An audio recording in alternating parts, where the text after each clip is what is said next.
tercapai.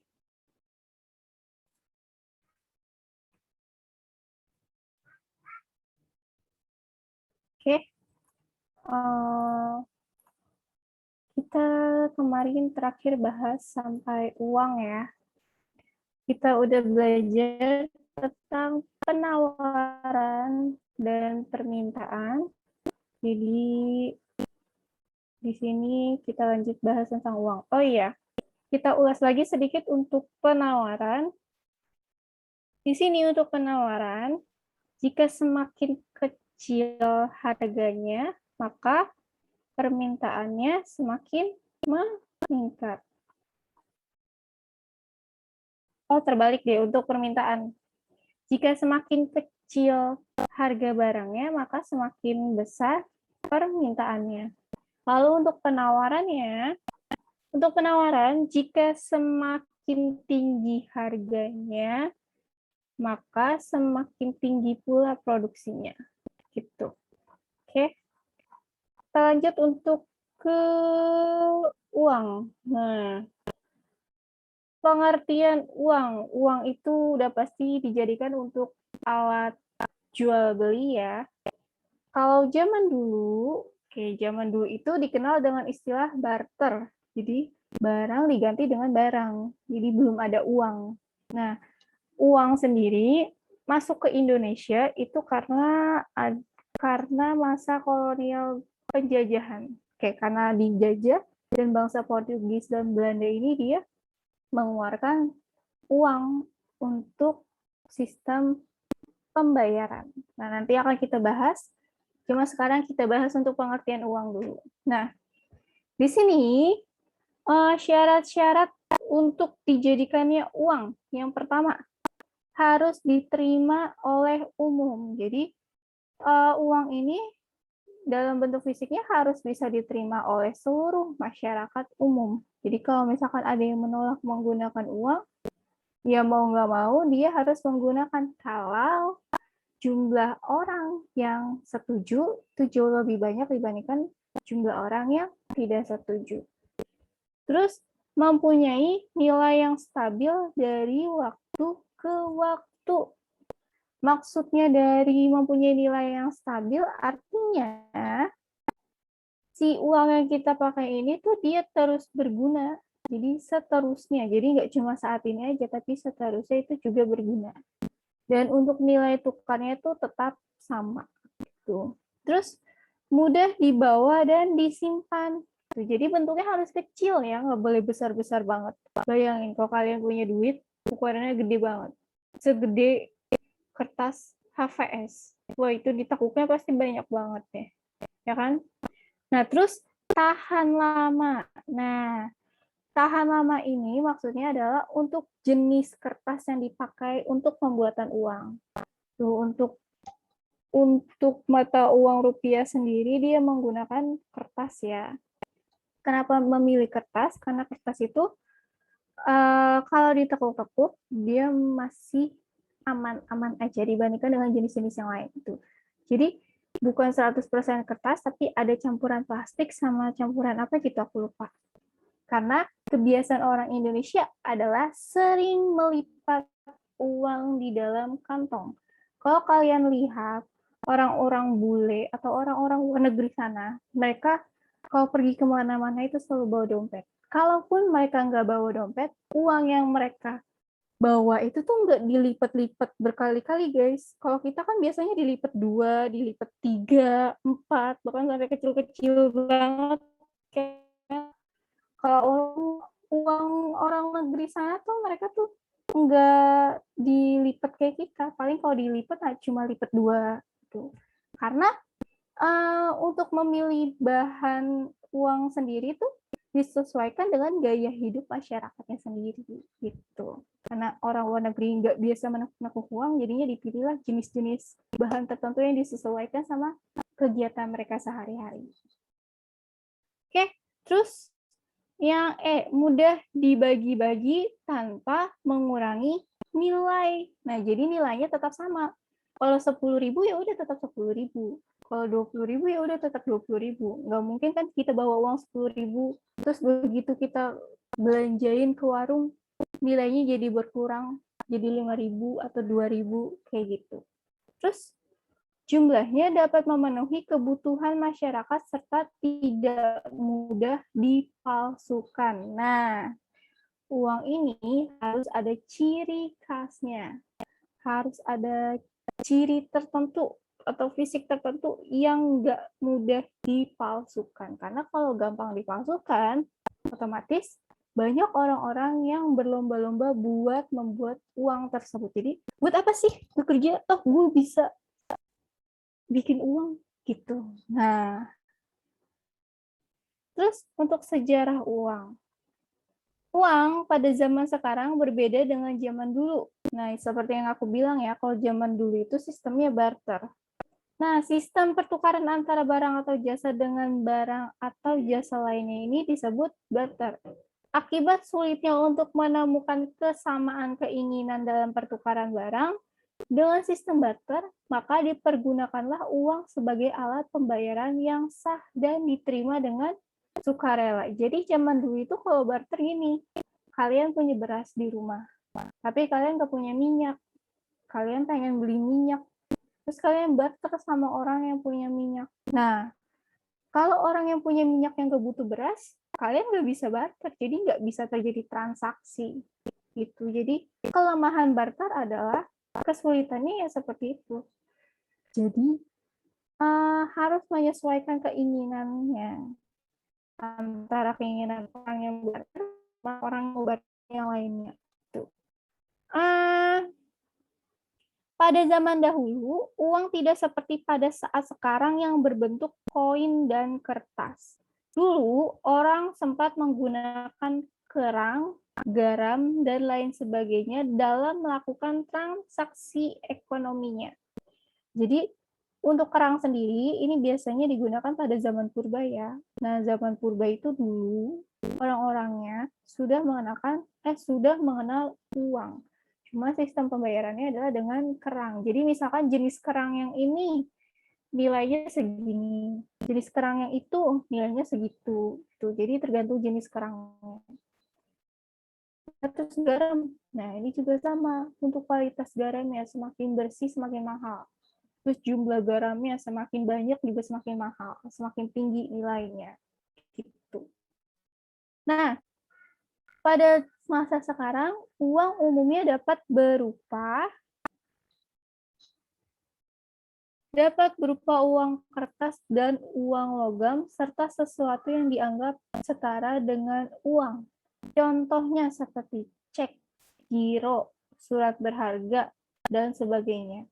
Oke, fungsi uang. Nah, fungsi uang ini dibedakan menjadi dua. Yang pertama ada fungsi asli, dan yang kedua fungsi turunan. Sekarang kita bahas untuk fungsi aslinya dulu. Oke? Fungsi asli untuk urutan yang pertama. Sebagai satuan hitung, uang dapat menetapkan suatu nilai harga pada suatu produk barang maupun jasa dalam suatu ukuran umum. Jika suatu produk bernama permen dihargai 1.000, maka untuk membeli 4 buah permen membutuhkan uang 400 ya. Oh iya, 400 berarti harganya 100. Untuk beli 4 permen jadi 400. Jika harga combro adalah 300 dan harga misro adalah 200, jika seseorang mempunyai uang 700, maka untuk membeli keduanya dibutuhkan uang sebesar 500. Dan ia akan memiliki sisa uang 200 untuk dibelanjakan produk atau jasa lainnya. Jadi fungsi satuan hitung tuh ya sesuai dengan nominal sama harga barangnya gitu. Terus sebagai alat transaksi atau alat tukar. Uang dapat berfungsi sebagai alat tukar untuk mendapatkan suatu produk barang ataupun jasa dengan catatan harus diterima dengan tulus, ikhlas, dan dijamin oleh pemerintah. Jadi maksudnya dijamin oleh pemerintah ini, pemerintah sudah membuat kode khusus atau ciri khusus agar si uang itu tidak bisa dipalsukan. Serta dijaga dengan catatan dijaga keamanannya dari tindak pemalsuan uang. Pembeli akan menyerahkan sejumlah uang kepada penjual atas produk yang ia terima. Sedangkan penjual akan menerima sejumlah uang dari pembeli produk yang dijualnya sesuai dengan kesepakatan yang telah dibuat sebelumnya. Jadi untuk alat transaksi. Nah, fungsi turunannya, standar pembayaran masa depan. Nah, jadi suatu transaksi ini tidak harus dibayar dengan alat pembayaran di saat itu juga. Tetapi balas jasa tersebut dapat dibayarkan di masa depan dengan diukur dengan daya beli. Contohnya, seperti pegawai yang mendapat gaji sebulan sekali setelah 1 bulan penuh bekerja. Selain itu, seseorang yang meminjam uang harus membayar hutangnya di masa depan. Gitu. Jadi, untuk standar pembayaran di masa depan. Jadi, bekerja, tapi nggak langsung dapat upahnya di hari itu juga. Gitu. Terus, uang sebagai alat pembayaran.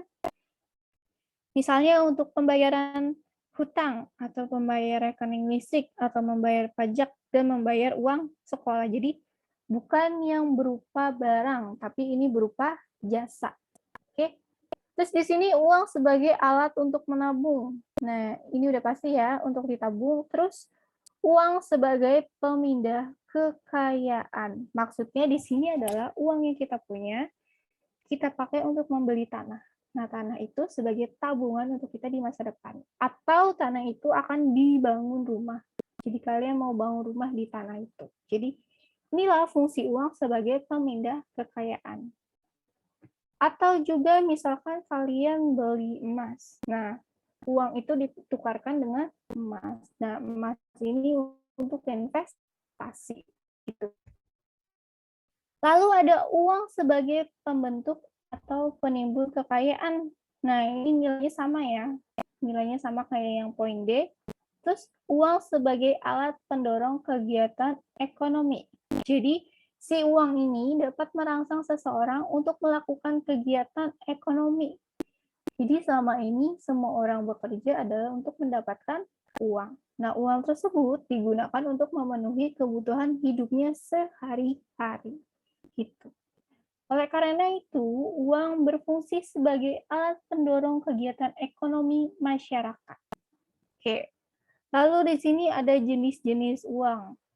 Yang pertama ada uang kartal. Uang kartal ini uang yang kita gunakan dalam kehidupan sehari-hari. Jadi dia sifatnya itu tuh nyata. Contohnya kayak uang kertas yang biasa kita pegang. Uang kertas, uang logam, itu masuknya ke jenis uang kartal.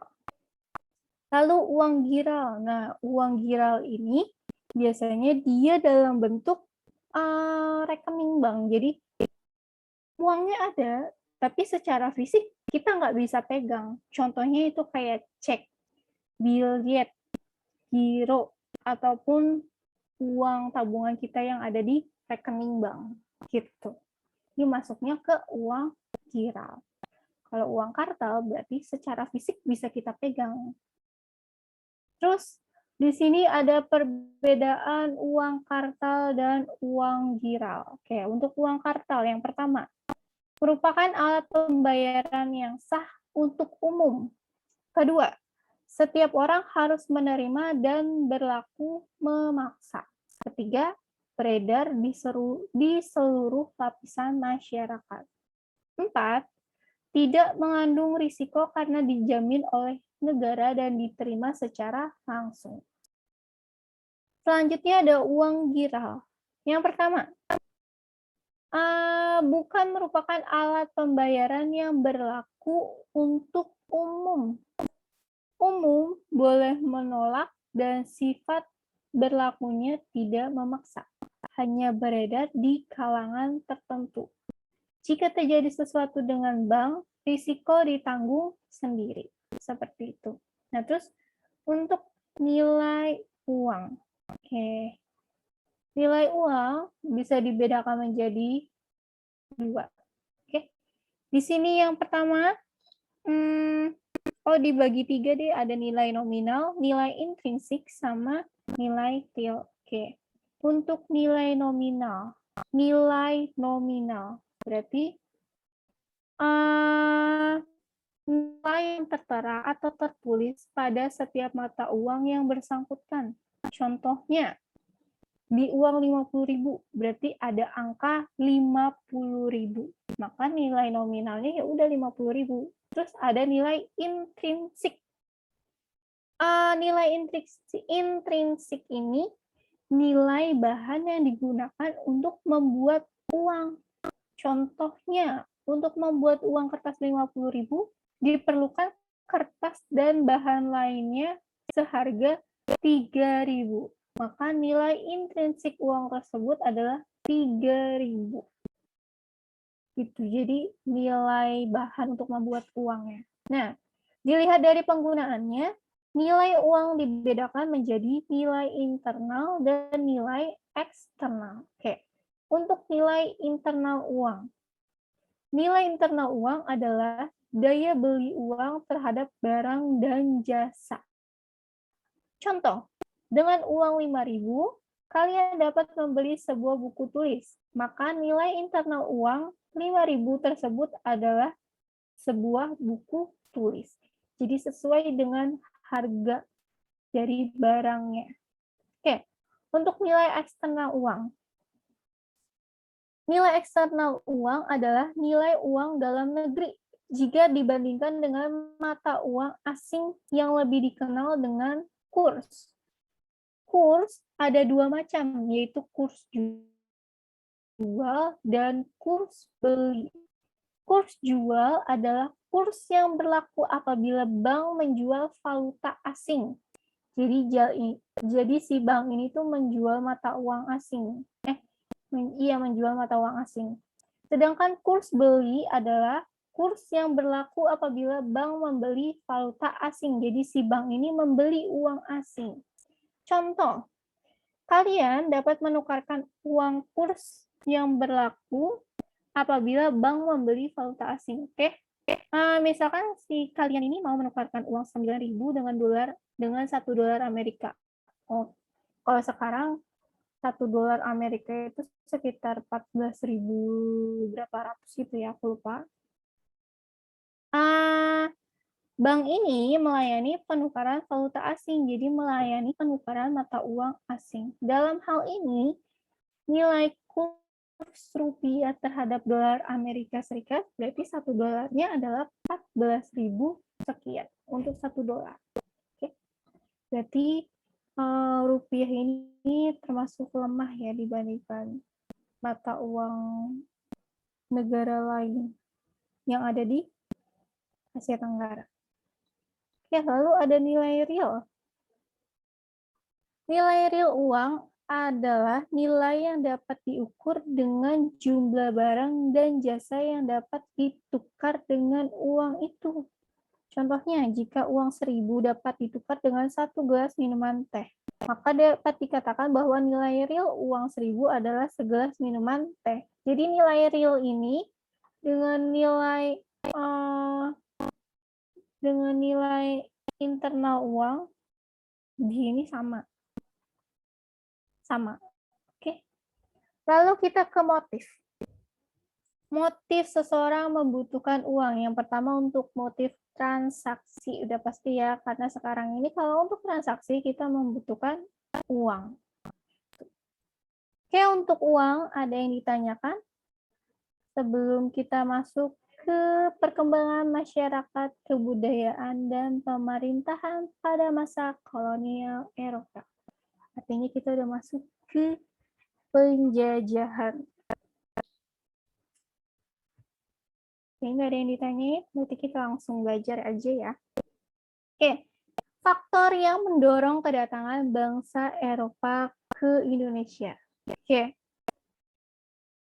kekuatan-kekuatan asing yang masuk ke Indonesia adalah ekspedisi pelayaran yang dilakukan oleh bangsa Barat, yaitu Portugis, Spanyol, Belanda, Inggris, sejak akhir abad ke-15 dan 16.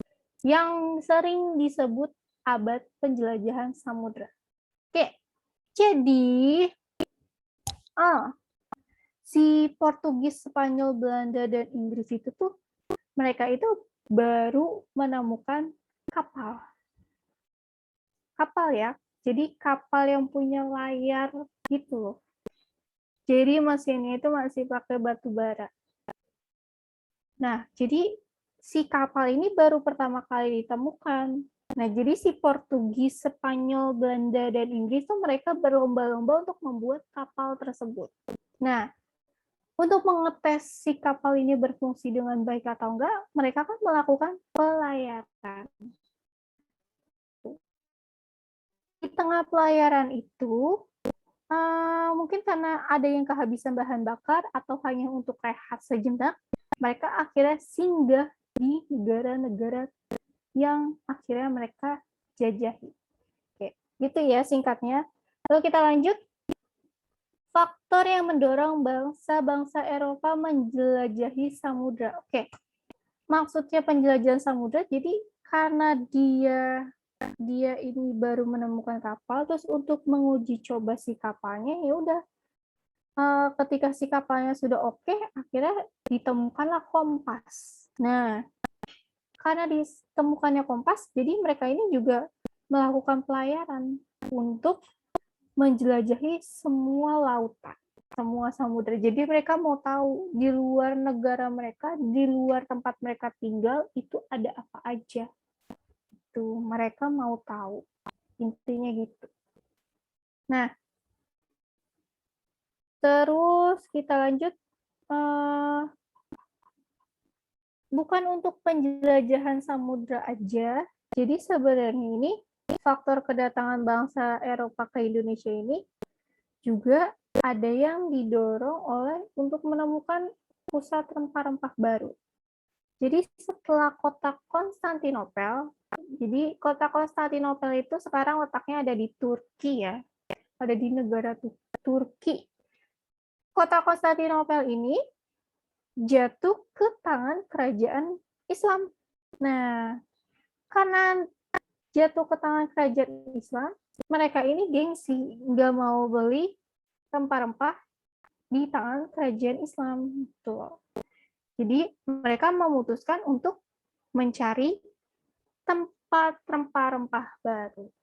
Nah, jadi si mereka ini ada yang melakukan penjelajahan samudra, ada yang memang cuma buat ngetes kapalnya berfungsi baik atau enggak, terus juga ada juga yang untuk menemukan kota rempah-rempah baru, atau ada juga yang cuma hanya jalan-jalan aja. Nah, jadi sebenarnya tujuan mereka ini tuh ya hanya keempat itu. Cuma mau ngetes kompas, sekalian menjelajahi samudra, terus tadi apa?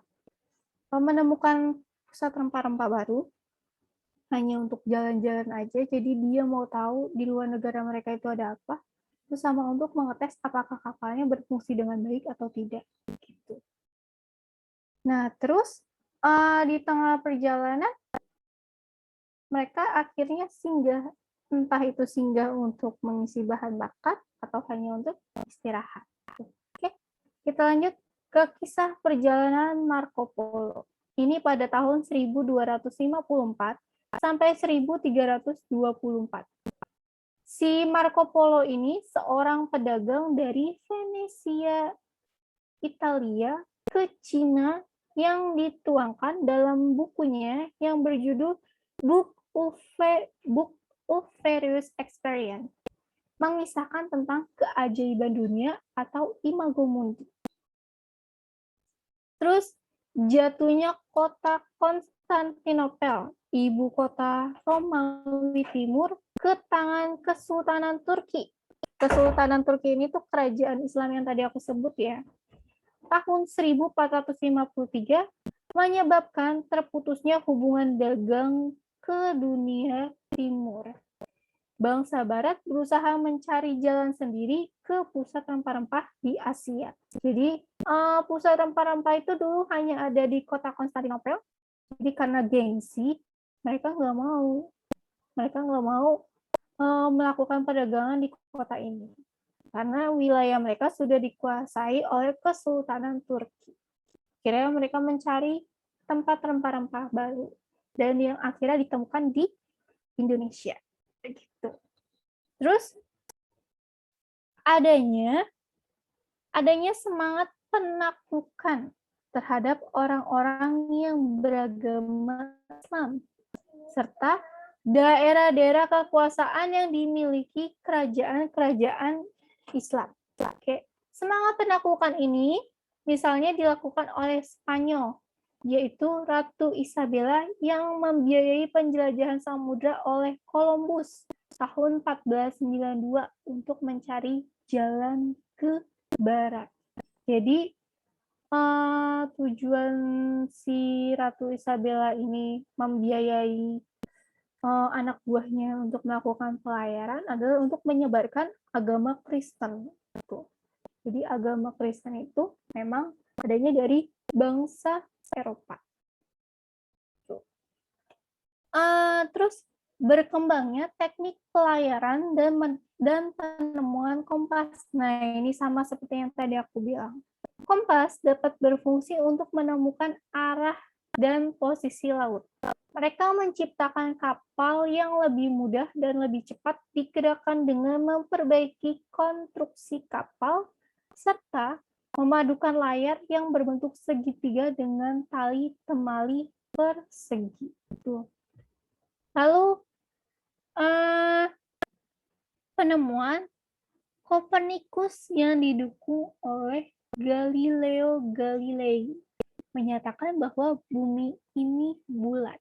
Nah, karena si Galileo Galilei ini dia menyatakan bumi itu bulat, beberapa ahli mereka berusaha membuktikan kalau bumi ini tuh datar. Ada yang ingin membuktikan kalau bumi ini bulat, terus juga ada yang membuktikan bahwa bumi ini datar. Jadi dia melakukan pelayaran. Tuh. Pendapat ini memperkuat keberanian para pelaut karena orang yang berlayar ke dunia timur tidak akan tersesat. Semakin ke timur akan sampai ke tempat semula. Jadi karena si Galileo dan Galilei ini menyatakan bahwa bumi ini bulat, jadi kalau dia terus bergerak ke satu arah, misalkan dia ke timur, ya udah kalau dia terus ke timur, nanti dia balik lagi ke tempat awal mula dia melakukan pelayaran. Misalkan dia berlayar pertama kali dari Inggris. Oke. Kalau dia terus bergerak ke arah timur ataupun ke barat, misalnya, dia bakal balik lagi ke Inggris tuh dengan bantuan kompas. Tuh. Lalu adanya keinginan untuk mengetahui lebih jauh mengenai rahasia alam semesta, keadaan geografi dan bangsa-bangsa yang tinggal di belahan bumi lain. Nah, ini sama yang seperti aku bilang. Dia mau lihat kehidupan di luar negara dia tuh seperti apa. Jadi tujuan dia itu hanya untuk jalan-jalan aja. Nah, terus semangat orang-orang Eropa untuk menyebarkan agama Kristen ke seluruh dunia. Oke.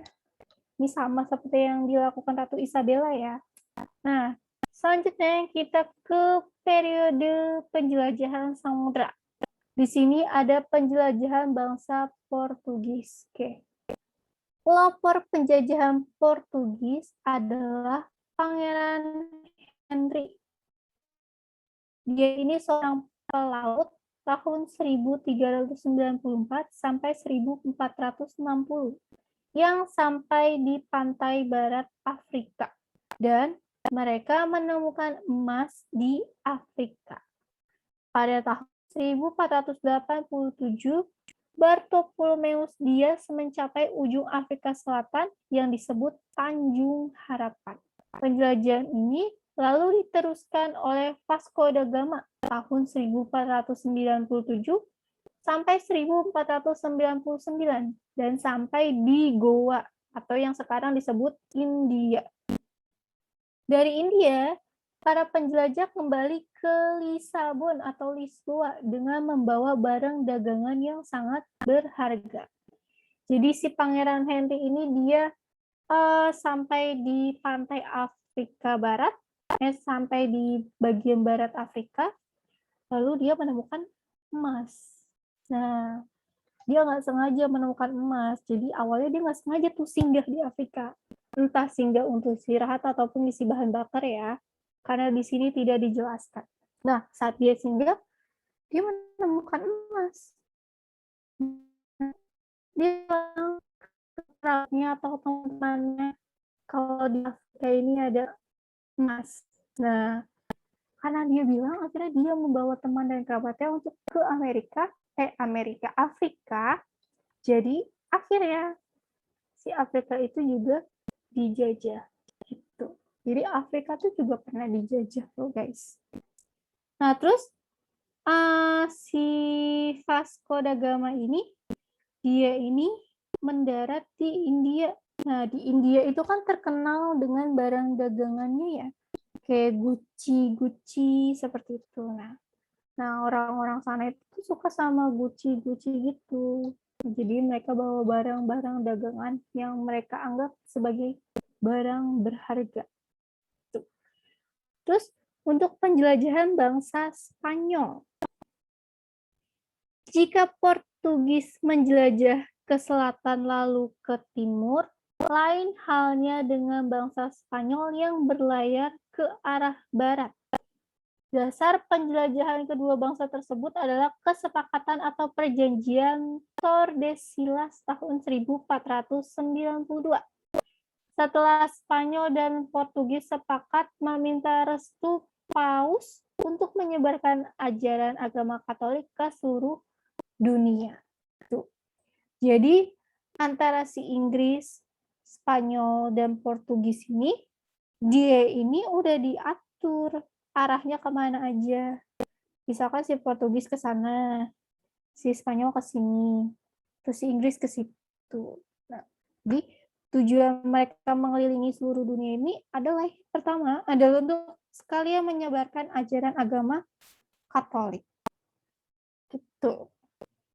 Nah, isi dari perjanjian Tordesillas menetapkan Portugis berlayar ke timur dan Spanyol ke barat, masing-masing dari Kepulauan Tanjung Verde yang terletak di sebelah barat Afrika.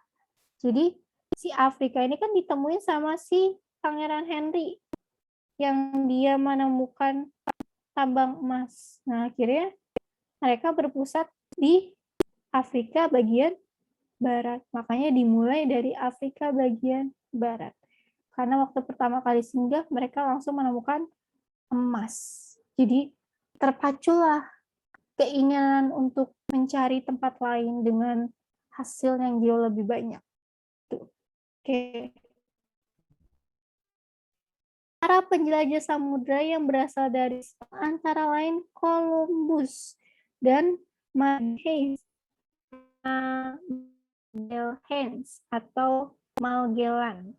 Columbus melakukan 4 kali pelayaran ke Amerika antara tahun 1192 sampai 1502 dan menemukan kepulauan Karibia.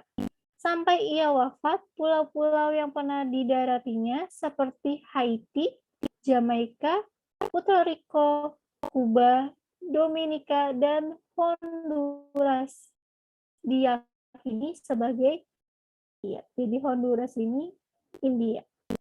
Nah, jadi si Columbus ini, dia ini yang disebut sebagai penemu benua Amerika ya, Christopher Columbus. Jadi dia yang pertama kali memperkenalkan benua Amerika ke seluruh dunia. Terus bagaimana perjalanan Magelhaens? Ia berlayar dari Spanyol ke arah barat daya melintasi Samudra Atlantik sampai di ujung selatan Amerika yang di Selat Magelhaens. Kemudian menyeberangi Samudra Pasifik dan mendarat di Filipina tahun 1521. Magelhaens terbunuh. Selanjutnya pelayaran dilanjutkan oleh Sebastian Elcano yang tiba di Maluku, Tidore pada tahun 1522. 22. Oke. Jadi dari si Magalhães ini, jadi zaman dulu itu masih sering terjadi perebutan ya. Dia mendarat di negara pulau itu ya berarti dia yang menguasai pulau itu. Nah, si Magalhães ini kan terlibat konflik, akhirnya dia terbunuh.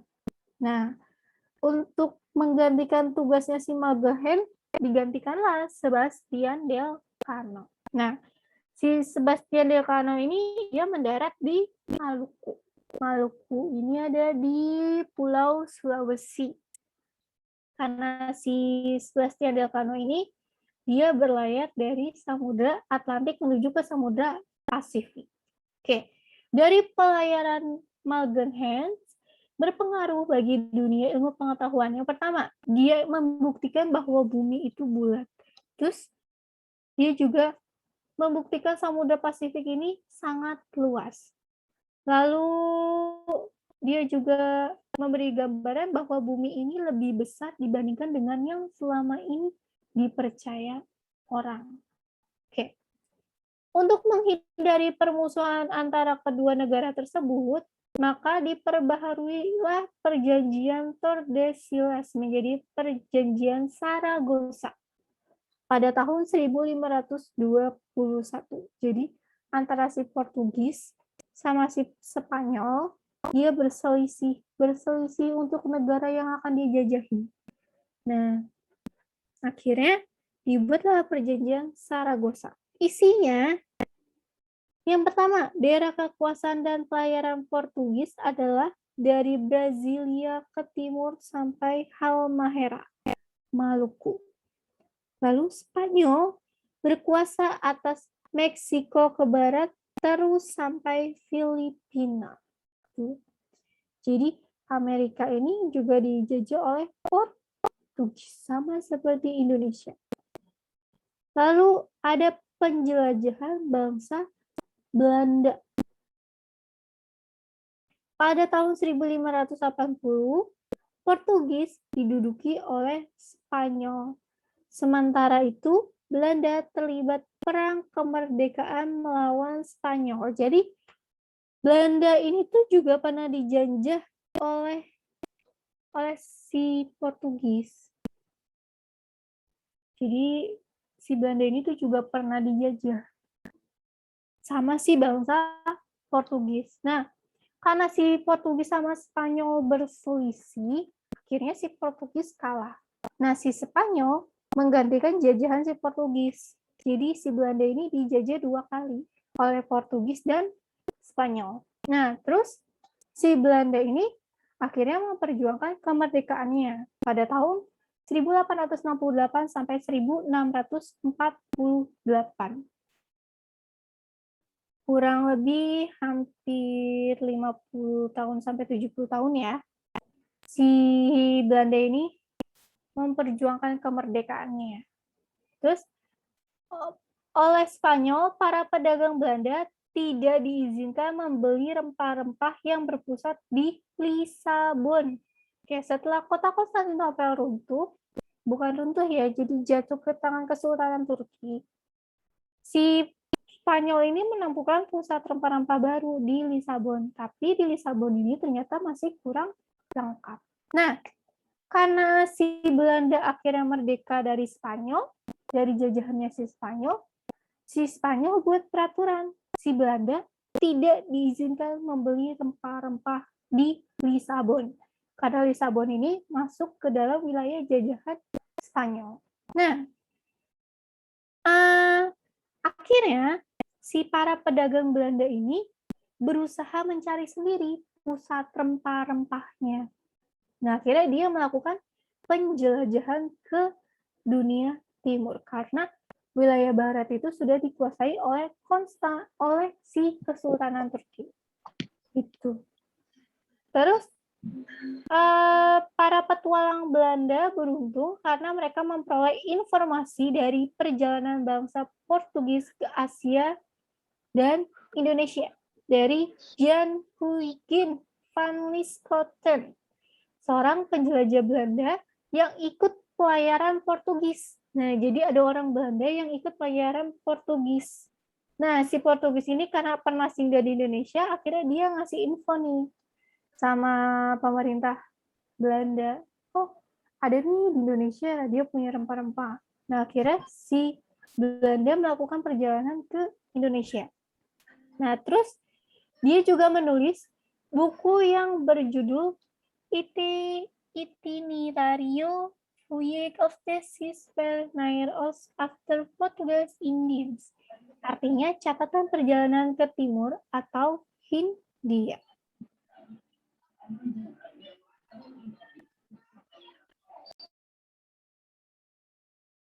Oke. Lanjut ya guys. Pada tahun 1596, Cornelis de Houtman dengan 4 buah kapal berawak kapal 249 orang. Jadi si Cornelius de Houtman ini dia datang ke Indonesia dengan 4 buah kapal. Totalnya ada 249 orang. Dia mendarat di Banten.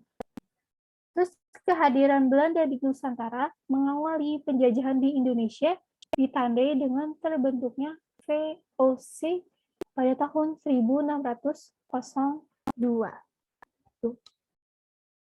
Lalu ada penjelajahan bangsa Inggris.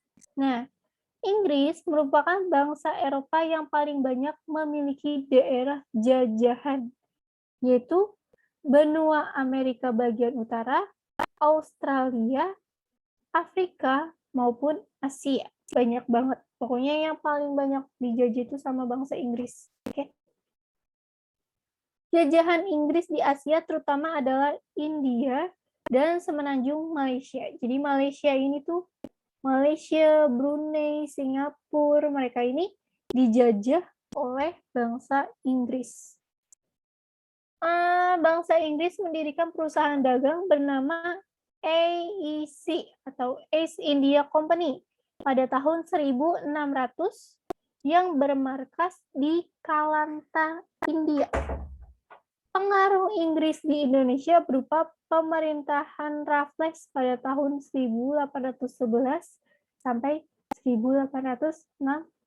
Nah, si Raffles ini dia datang ke Indonesia niatnya untuk menjajah, namun didului oleh si bangsa Belanda. Gitu. Jadi si Inggris ini tuh dia tuh mainnya main cantik, guys. Dia menguasai banyak tempat jajahan, tapi dia gak mau berlaku curang. Jadi kalau misalkan di tempat itu udah dijajahi oleh bangsa lain, dia gak mau ngambil gitu. Jadi dia maunya tuh ngambilnya tuh yang benar-benar belum dijajahi atau belum dikuasai oleh bangsa lain. Nah, si Raffles ini dia pada saat datang ke Indonesia menemukan bunga bangkai atau yang disebut sebagai Rafflesia arnoldi. Itu jadi si Raffles ini adalah penjajah dari Inggris. Oke, terus untuk pengaruh pola kebijakan politik ekonomi VOC terhadap kehidupan masyarakat Indonesia. Oke. Setelah Cornelis de Houtman sampai di Banten tahun 1596, maka pada tahun 1598, Kompagnie van Veer di Belanda memberangkatkan 8 kapal di bawah pimpinan Van Nook dan Warwick. Jadi pertama datang 4 kapal, terus datang lagi 8 kapal yang membutuhkan waktu 7 bulan sampai di Banten. Jadi pelayaran dari Belanda ke Banten, Indonesia tuh membutuhkan waktu 7 bulan. Untuk memberangkatkan kapalnya ke Indonesia, ada 14 perusahaan yang telah memberangkatkan 62 kapal. Jadi pertama 4, terus 8, Terus datang lagi 62. Wow. 4 kapal aja anak buahnya, jadi orang-orang yang ada di dalam kapal itu total 249 orang. Berarti sekitar 60-an orang ada di satu kapal. Total berarti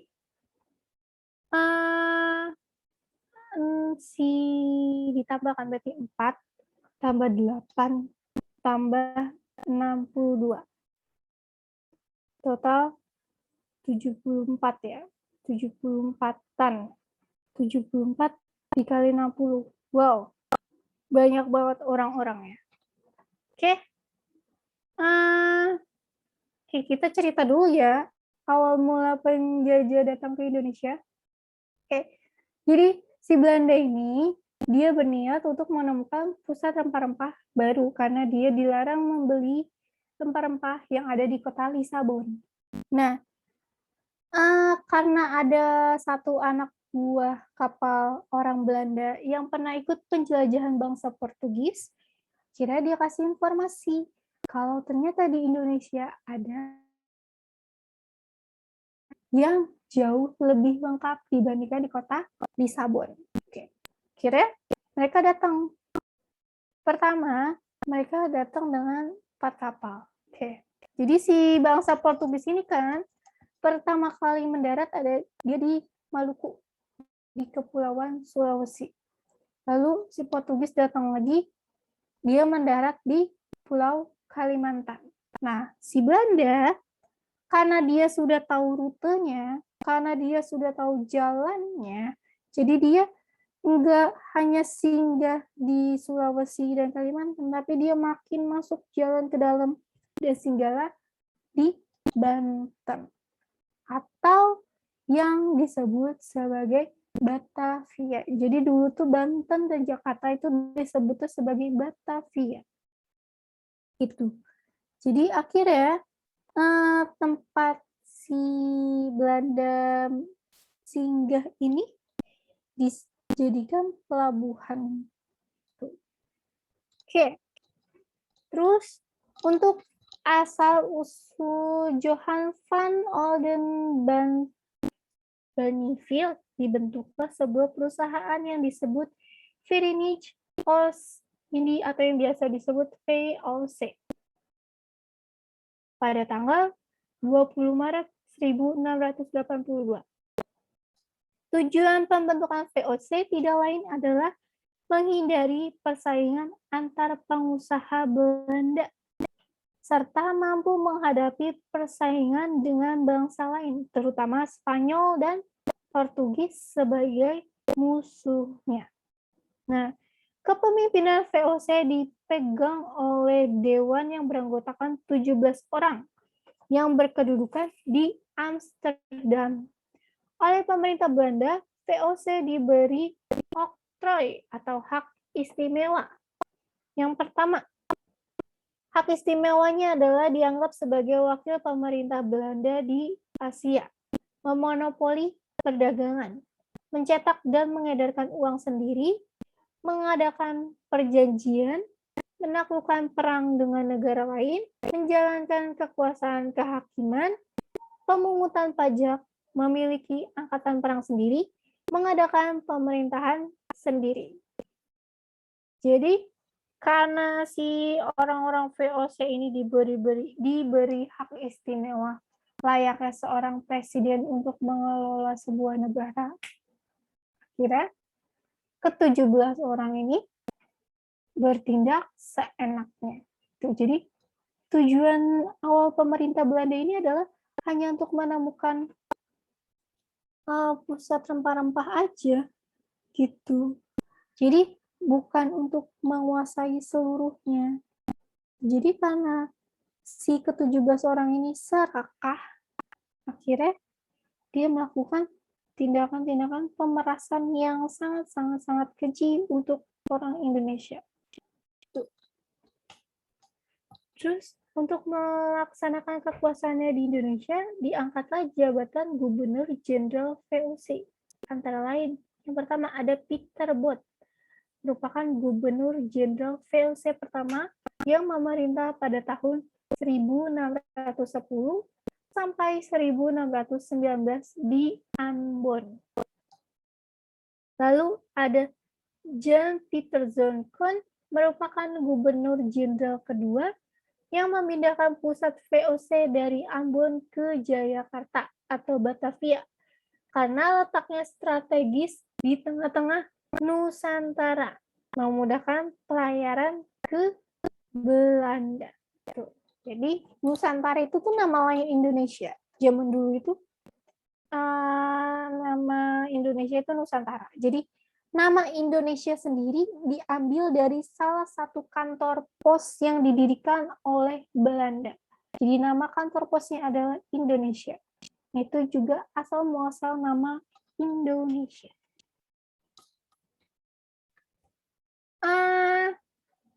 Setelah berpusat di Batavia, VOC melakukan perluasan kekuasaan dengan pendekatan serta campur tangan terhadap kerajaan-kerajaan Indonesia, antara lain Mataram, Banten, Banjar, Sumatera, Goa, serta Maluku.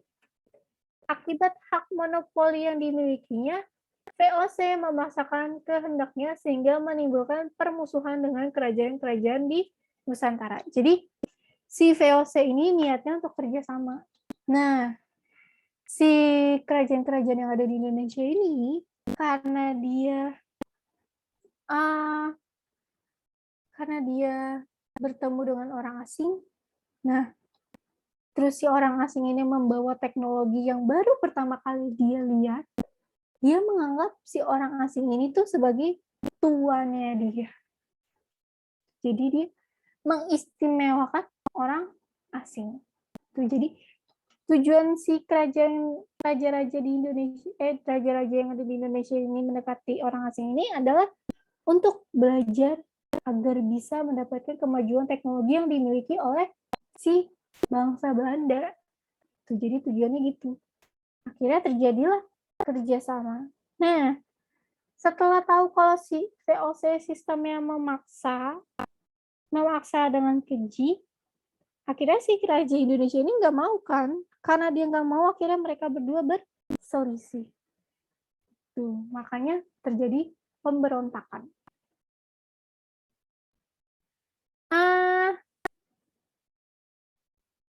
Untuk menghadapi perlawanan bangsa Indonesia, VOC meningkatkan kekuatan militernya serta membangun benteng-benteng seperti di Ambon, Makassar, Jayakarta, dan lain-lain. Jadi asal-muasal militer dari Belanda banyak datang ke Indonesia tuh karena permusuhan yang ada di Indonesia antara kerajaan-kerajaan yang ada di Indonesia dengan orang Belanda. Terus bagaimana cara Belanda memperoleh monopoli perdagangan di Indonesia? Cara yang dilakukan VOC adalah yang pertama, melakukan pelayaran hongi untuk memberantas penyelundupan. Tindakan yang dilakukan VOC adalah merampas setiap kapal penduduk yang menjual langsung rempah-rempah kepada pedagang asing, seperti Inggris, Prancis, dan Denmark. Jadi si VOC ini tuh seperti tengkulak, seperti rentenir. Jadi dia ini membeli barangnya itu dengan harga sangat murah.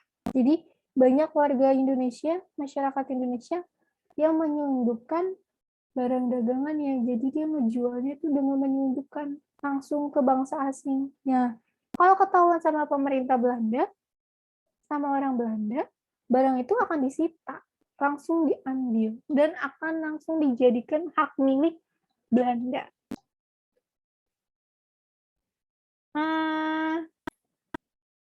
Terus melakukan ekstirpasi, yaitu penebangan tanaman milik rakyat. Jadi tanaman-tanaman yang dimiliki oleh masyarakat Indonesia itu ditebang-tebang. Tujuannya adalah mempertahankan agar harga rempah-rempah tidak merosot bila hasil panen berlebihan. Jadi masyarakat Indonesia itu tuh nggak bisa bebas memilih apa yang mau dia tanam. Jadi semuanya itu udah ditentuin sama pemerintah Belanda. Misalkan Jakarta nanam jagung misalkan ya. Terus Bekasi nanam padi, dan itu harus nanam itu, nggak boleh nanam yang lain. Tuh. Sebagai contoh, di daerah Jawa, di sana itu tuh ditanami tebu. Makanya makanan Jawa identik dengan rasa manis, karena pada zaman penjajahan Belanda, di sana itu banyak ditanami tebu, bahkan hampir 99% itu tebu. Jadi masyarakatnya itu karena hasil panennya ya cuma tebu, mereka bingung, tebu ini mau diolah seperti apa, mau dimakan kayak gimana.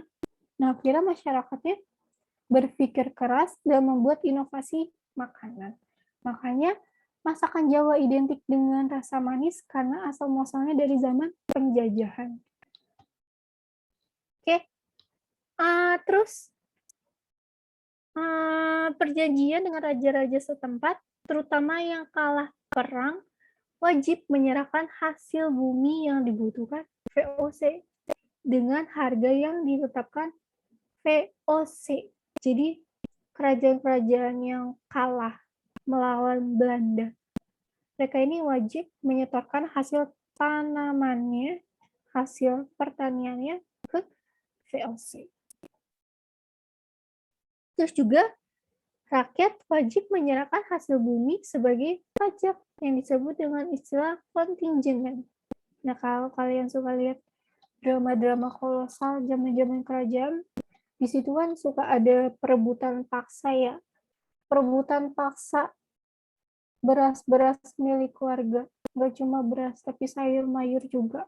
Nah, itu tuh sebagai pajak. Jadi, si kerajaannya ini tuh kalah dari pemerintah Belanda. Jadi, si pemerintah Belanda menetapkan pajak yang harus dibayar.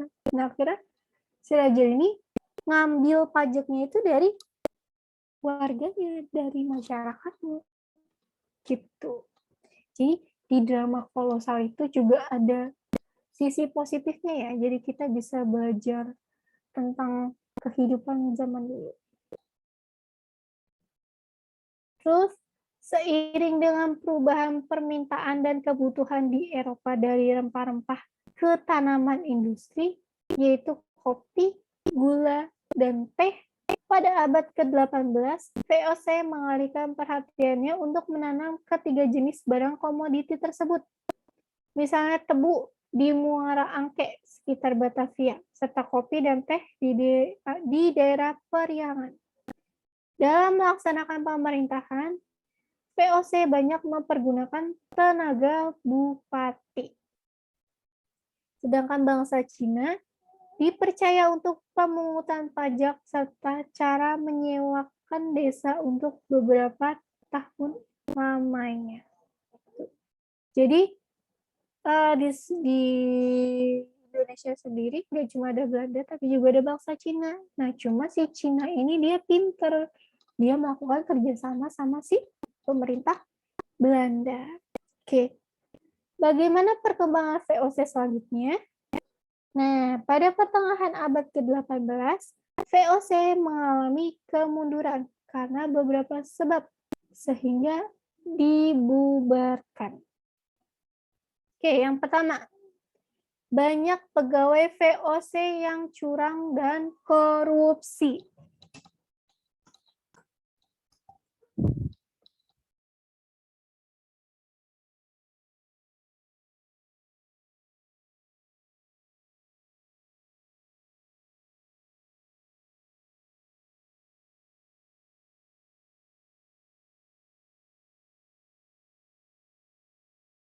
Oke, kita lanjut. Yang kedua, banyak pengeluaran untuk biaya peperangan. Contohnya perang melawan Hasanuddin dari Goa. Oke, jadi waktu melawan Pangeran Hasanuddin ini, si pemerintah Belanda itu mengeluarkan biaya yang ekstra besar ya. Karena si Pangeran Hasanuddin ini tuh perangnya itu terjadi selama bertahun-tahun. Jadi nggak cuma hanya 1 tahun atau 2 tahun, tapi bertahun-tahun. Terus banyaknya gaji yang harus dibayar karena kekuasaan yang luas membutuhkan pegawai yang banyak. Lalu pembayaran dividen keuntungan bagi pemegang saham turut memberatkan setelah pemasukan VOC kekurangan. Terus bertambahnya saingan dagang di Asia, terutama Inggris dan Prancis. Perubahan politik di Belanda dengan berdirinya Republik Batak tahun 1795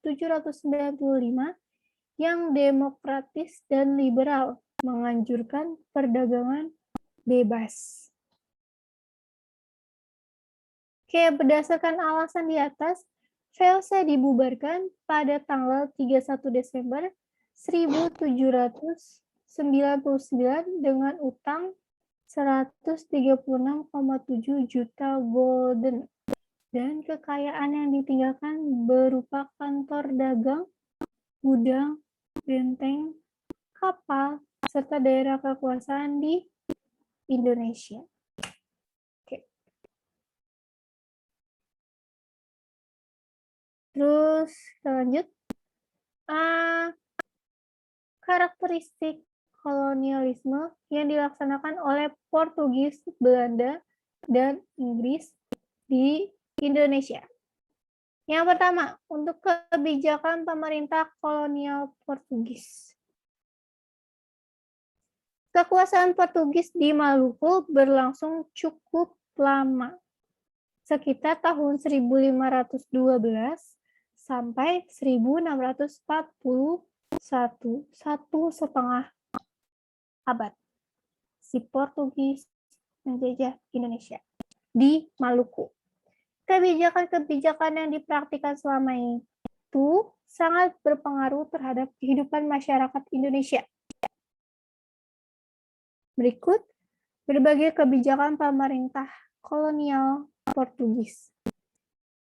Yang pertama, berusaha menanamkan kekuasaan di Maluku, menyebarkan agama Katolik di daerah-daerah yang dikuasai, mengembangkan bahasa dan seni musik keroncong Portugis, lalu sistem monopoli perdagangan cengkeh dan pala di Ternate.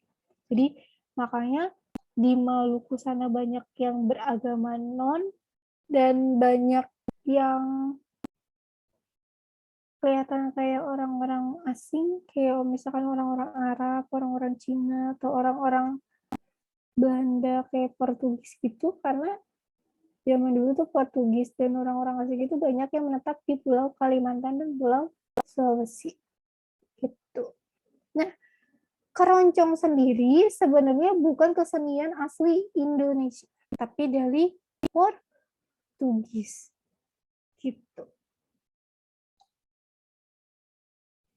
Namun karena adanya akulturasi budaya, jadi antara kesenian keroncong Portugis dengan Indonesia itu ada beberapa yang berbeda.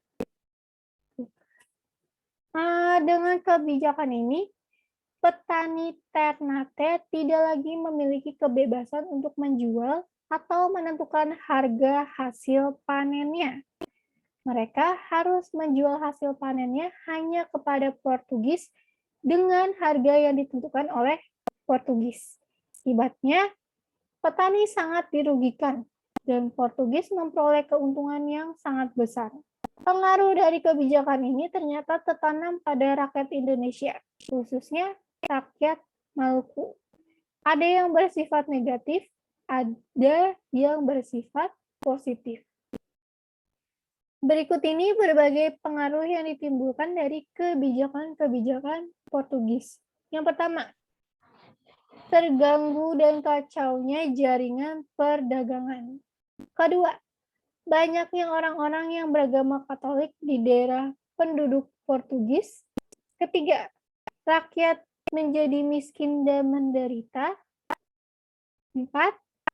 Tumbuh benih rasa benci terhadap kekecaman Portugis, munculnya rasa persatuan dan kesatuan rakyat Maluku untuk menentang Portugis, bahasa Portugis turut memperkaya perbendaharaan kata atau kosakata nama keluarga, seperti Da Costa, Diaz, Silvetes, Mendoza, Gonzalez, Da Silva, dan lain-lain.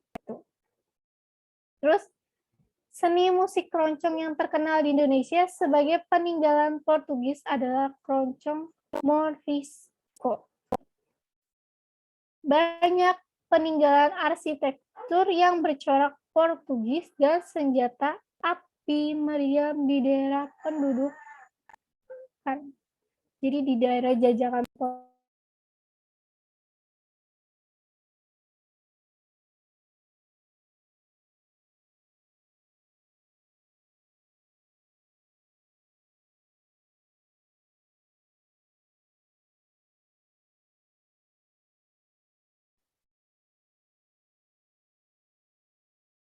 Selanjutnya kita lanjut ke masa pemerintahan si Demles.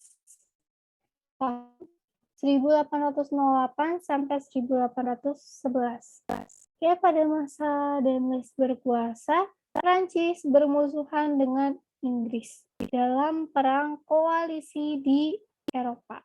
Maka tugas utama Demles di Hindia Belanda adalah mempertahankan Pulau Jawa dari serangan pasukan Inggris. Untuk melaksanakan tugas tersebut, langkah-langkah yang ditempuh Demles sebagai berikut. Yang pertama, untuk bidang pertahanan. Menambah jumlah prajurit menjadi 18.000 yang sebagian besar dari suku-suku bangsa di Indonesia.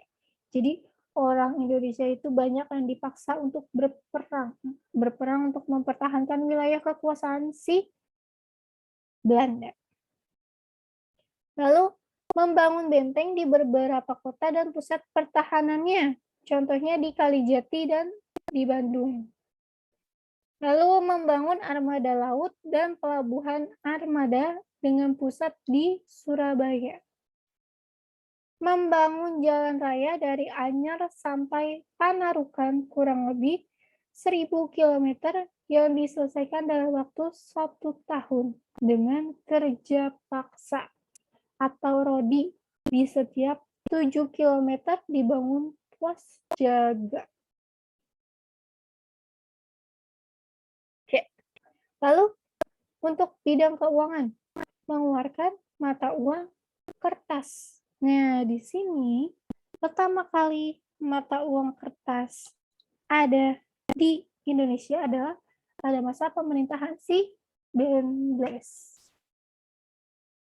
Terus menjual tanah produktif milik rakyat kepada swasta, sehingga muncul tanah swasta yang banyak dimiliki oleh orang Cina, Arab, dan Belanda. Meningkatkan pemasukan uang dengan cara-cara sebelumnya, cara-cara yang dilakukan VOC, yaitu memborongkan pungutan pajak, kontinjenan, penanaman kopi, dan lain-lain. Terus, untuk di bidang pemerintahan, membentuk sekretariat negara untuk membereskan administrasi negara. Terus, kedudukan bupati sebagai penguasa tradisional diubah menjadi pegawai pemerintahan dan digaji. Memindahkan pusat pemerintahan dari Sunda Kelapa ke Welterden, sekarang Gedung Mahkamah Agung di Jakarta. Pulau Jawa dibagi menjadi 9 prefektur atau 9 wilayah. Membangun kantor-kantor pengadilan. Selama memerintah, Demles dikenal sebagai gubernur jenderal yang bertangan besi. Ia memerintah dengan menerapkan disiplin tinggi, keras, dan kejam. Bagi rakyat atau penguasa lokal yang ketahuan membangkang, Demles tidak segan-segan memberi hukuman. Hal ini dapat dibuktikan saat Demles menjalankan kerja rodi untuk membangun jalan raya Anyer Panarukan sepanjang 1.000 km. Dalam pembangunan tersebut, rakyat dipaksa kerja keras tanpa diberi upah atau makan. Jadi nggak dikasih upah sama makan sama sekali. Jadi mereka kalau lalai sedikit, istirahat sedikit itu nggak boleh sama si Denles. Terus apabila rakyat ketahuan melarikan diri, akan ditangkap dan disiksa. Rakyat sangat menderita. Nah, pengaruh kebijakan pemerintah kerajaan yang ditetapkan oleh Denles sangat berbekas dibandingkan penggantinya, yaitu Gubernur Jenderal Johnson yang lemah. Langkah-langkah kebijakan Denles yang memeras dan menindas rakyat menimbulkan yang pertama, kebencian yang mendalam baik dari kalangan penguasa daerah maupun rakyat. Munculnya tanah-tanah partikelir yang dikelola oleh pengusaha swasta. Pertentangan atau perlawanan penguasa maupun rakyat. Terus ada kemiskinan dan penderitaan yang berkepanjangan serta pencopotan Denles. Nah, terus pada tahun 1810, Kaisar Napoleon menganggap bahwa tindakan Denles sangat otoriter. Pada tahun 1811, Denles ditarik kembali ke negeri Belanda dan digantikan oleh Gubernur Jenderal Johnson. Jadi, si pemerintah Belanda ini ternyata juga punya perasaan. Tuh. Jadi dia nggak mau terlalu menyiksa rakyat Indonesia. Nah, akhirnya digantilah Jenderal Johnson. Nah, tapi ternyata si Jenderal Johnson ini tidak secakap dan sekuat Denles. Jadi si Jenderal Johnson ini tuh hatinya tuh hatinya lemah. Jadi dia gak mau orang-orang Indonesia itu dipaksa kerja keras. Tuh. Jadi dia memahami apa yang dialami oleh masyarakat Indonesia. Nah, tapi si pemerintah Belanda tuh gak mau kayak gitu juga. Dia gak mau terlalu keras, tapi juga gak mau terlalu lembut. Jadi sedang-sedang aja dia maunya tuh gitu. Ketika Inggris menyerang Pulau Jawa, ia menyerah dan harus menandatangani perjanjian di Tuntang pada tanggal 17 September 1811. Perjanjian tersebut dikenal dengan nama Kapitulasi Tuntang, yang berisi seluruh militer Belanda yang berada di wilayah Asia Timur harus diserahkan kepada Inggris dan menjadi tawanan Inggris. Utang pemerintah Belanda tidak diakui oleh Inggris. Jadi, si Belanda harus tetap membayar utangnya sendiri. Pulau Jawa dan Madura, serta semua pelabuhan Belanda di luar Jawa menjadi daerah kekuasaan Inggris. Lalu, kita ke masa pemerintahan Thomas Ford Raffles di Indonesia. Tahun 1811 sampai 1816.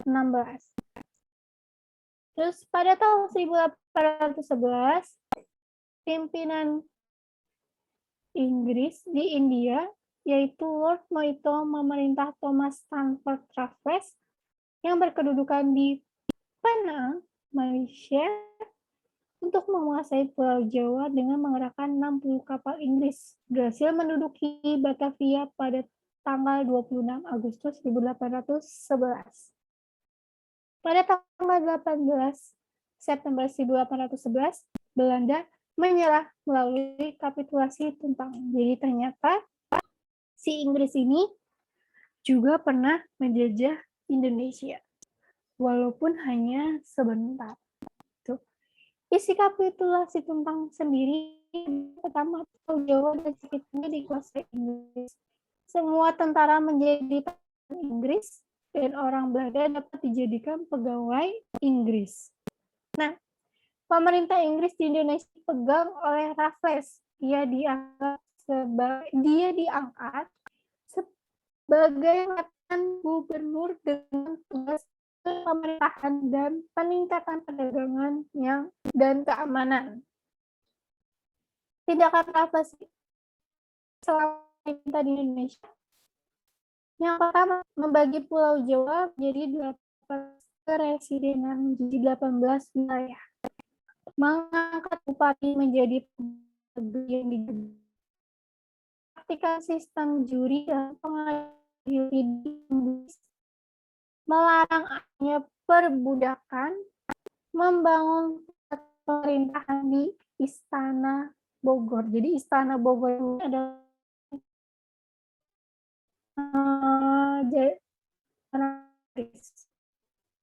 Oke.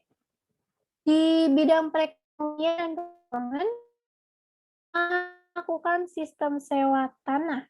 Tindakan ini didasarkan pada pendapatan bahwa pemerintah Inggris adalah yang berkuasa atas semua tanah, sehingga penduduk yang menempati tanah wajib membayar pajak. Meneruskan usaha yang pernah dilakukan Belanda, misalnya penjualan tanah kepada swasta serta penanaman kopi. Terus melakukan penanaman bebas, melibatkan rakyat ikut serta dalam perdagangan. Lalu memonopoli garam agar tidak dipermainkan dalam perdagangan karena sangat penting bagi rakyat. Oh iya, jadi garam ini kan sama masyarakat Indonesia dijadikan sebagai nilai tukar uang, barter. Nah, ternyata si garam ini menjadi rempah-rempah paling berharga untuk bangsa Eropa. Why? Karena di sana tidak ada garam. Terus menghapus segala penyerahan wajib dan kerja rodi. Selain pengusaha, Raffles juga seorang sarjana yang sangat tertarik dengan sejarah dan keadaan alam Indonesia. Tindakan yang dilakukan Raffles antara lain membangun gedung Harmoni di Jalan Majapahit, Jakarta untuk lembaga ilmu pengetahuan yang berdiri sejak tahun 1778 bernama Batavia Genootschap.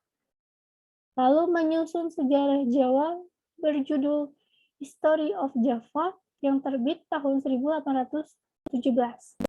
Namanya diabadikan pada nama bunga bangkai raksasa Rafflesia arnoldii yang ditemukan seorang ahli botani bernama Arnold di Bengkulu, dan Raffles adalah gubernur jenderal di daerah tersebut. Istri Raffles bernama Olivia Marin merintis pembuatan kebun raya Bogor. Jadi si Raffles ini tinggal di Istana Bogor, terus dia ini membuat kebun. Jadi kebun yang ada di Istana Bogor itu dibuat oleh istrinya si Raffles, yaitu Olivia Marin.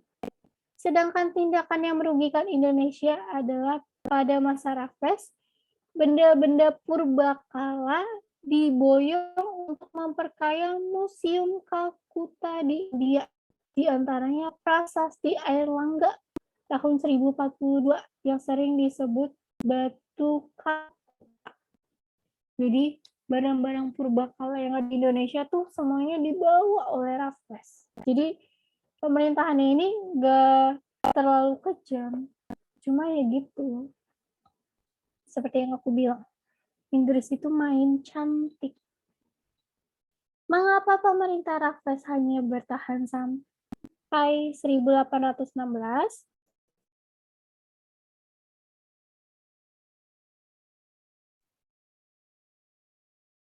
Keadaan di negeri jajahan rupanya sangat bergantung pada keadaan di negeri Eropa.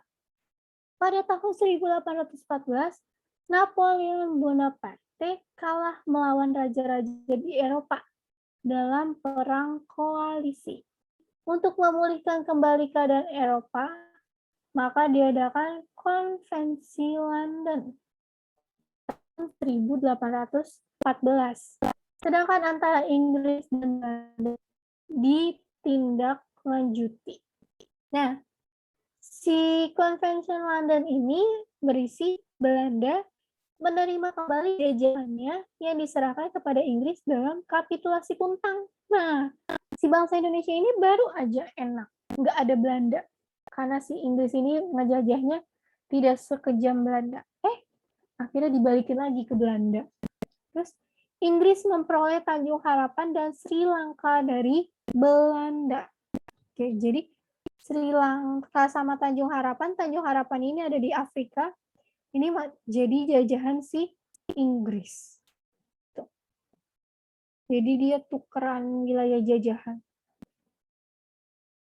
Konsekuensi dari penjajahan tersebut, maka Inggris meninggalkan Pulau Jawa. Raffles kemudian menduduki pos di Bengkulu pada tahun 1819. Inggris berhasil memperoleh Singapura dari Sultan Johor. Pada tahun 1824, Inggris dan Belanda kembali berunding melalui Treaty of London. Tahun 1824 isinya menegaskan Belanda memberikan Malaka kepada Inggris dan sebaliknya Inggris memberikan Bengkulu kepada Belanda. Malaka ini ada di Malaysia ya. Jadi Malaysia yang ada di Pulau Kalimantan. Nah, tadinya yang Pulau Kalimantan dan Malaysia Brunei ini masuk ke wilayah jajahan Belanda. Cuma karena Bengkulu jadi wilayah jajahan Inggris, akhirnya si Belanda minta barter, minta tukeran. Jadi Malaka atau yang sekarang menjadi Malaysia dan Brunei diserahkan ke Inggris, dan Bengkulu diserahkan ke Belanda. Terus Belanda dapat berkuasa di sebelah selatan garis paralel Singapura, sedangkan Inggris di sebelah utaranya. Oke. Terus berlakunya sistem tanam paksa dan usaha swasta. Oke. Ini tanam paksa ini pada tahun 1830 terjadi perubahan. Ketika itu negeri Belanda sangat payah keuangan karena harus membiayai perang Diponegoro dan usaha mencegah Belgia memisahkan diri. Johannes van den Bosch yang kemudian menjadi gubernur jenderal mengajukan rencana untuk dapat meningkatkan produksi tanaman ekspor di Indonesia. Hasilnya dijamin akan dapat menolong keuangan negeri Belanda. Sistem ini dinamakan kultur siang, yang oleh bangsa Indonesia dinamakan tanam paksa. Sistem tanam paksa itu mewajibkan petani di Jawa untuk menanam sawah ladangnya dengan tanaman yang hasilnya laku dijual ke luar negeri. Yang tadi aku bilang. Jadi dia itu harus menanam tanaman yang sudah ditentukan oleh pemerintah Belanda.